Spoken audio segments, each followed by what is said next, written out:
On April 29th, Donald Trump and Federal Reserve Chair Jerome Powell have had one of the most heated rivalries between a president and a central banker ever.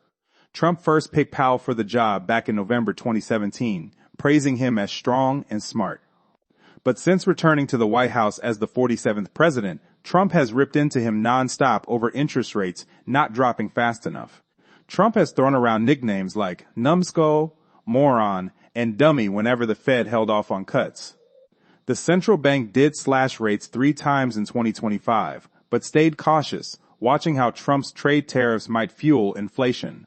Trump vented on social media and impressors, calling Powell too late and too political, claiming he's costing the country trillions.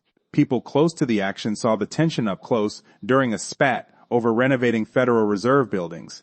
The two clashed face-to-face in hard hats, with Trump pulling out papers to prove costs ballooned, while Powell pushed back on the numbers.